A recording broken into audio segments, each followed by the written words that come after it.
യാത്രക്കൊടുവിൽ ക്ഷീണിച്ച അഭിലാഷ് സിംഹത്തിന്റെ രോമങ്ങൾക്കിടയിൽ തലചായ്ച്ചുറങ്ങി. Good morning, my friend. Rumbo. Let's go explore.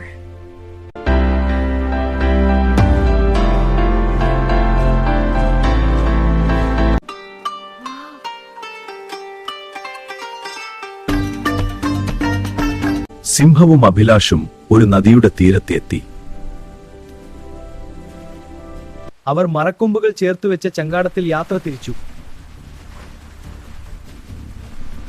അവർ നദി കടന്ന് ഒരു ഇരുണ്ട കാട്ടിലെത്തി.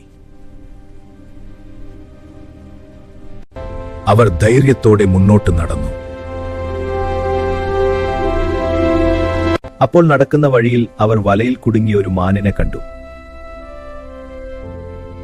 അഭിലാഷും സിംഹവും മാനിനെ വലയിൽ നിന്ന് രക്ഷപ്പെടുത്തി.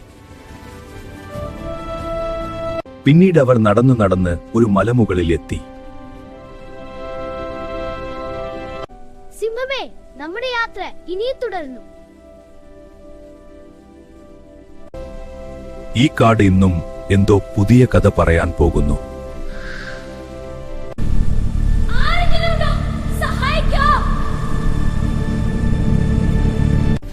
വേഗം വാ, ആരോ അപകടത്തിലാണ്. ഒരു മരത്തിന്റെ ചുവട്ടിൽ പ്രീബ എന്ന പെൺകുട്ടി കരഞ്ഞുകൊണ്ടിരിക്കുകയായിരുന്നു. എനിക്ക് വീട്ടിൽ പോകാം. ഭയപ്പെടണ്ട, ഞങ്ങൾ ഇവിടെ ഉണ്ടല്ലോ. സിംഹത്തിന്റെ ഓരോ ചുവടും അവൾക്ക് കൂടുതൽ ഭയപ്പെടുത്തുന്നതായി. ഇതെന്റെ കൂട്ടുകാരനാണ്. ഇത് നിന്നെ രക്ഷിക്കും. ശരി, ഞാൻ നിങ്ങളെ വിശ്വസിക്കുന്നു. 3 ഹൃദയങ്ങൾ ഒരു ലക്ഷ്യത്തോടെ മുന്നോട്ട് നീങ്ങി. നമുക്ക് അവളുടെ ഗ്രാമം കണ്ടെത്താം. ഇത് കടക്കാൻ സാധിക്കില്ല. ഈ തടസ്സം അവരുടെ ധൈര്യത്തെ പരീക്ഷിക്കുകയായിരുന്നതാ. നദിയുടെ കുറുകെയുള്ള പാലം കടന്ന് അവർ അക്കരയെത്തി.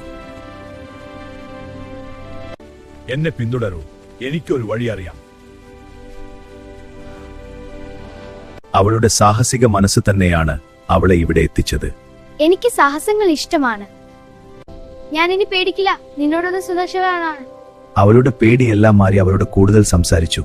സാഹസം നല്ലതാണ്, പക്ഷേ ഒറ്റയ്ക്ക് വരാൻ പാടില്ല. അതെന്താ ശബ്ദം? എനിക്ക് പേടിയാകാൻ. ശാന്തമായിരിക്കോ, എന്തോ അടുത്തു വരുന്നു.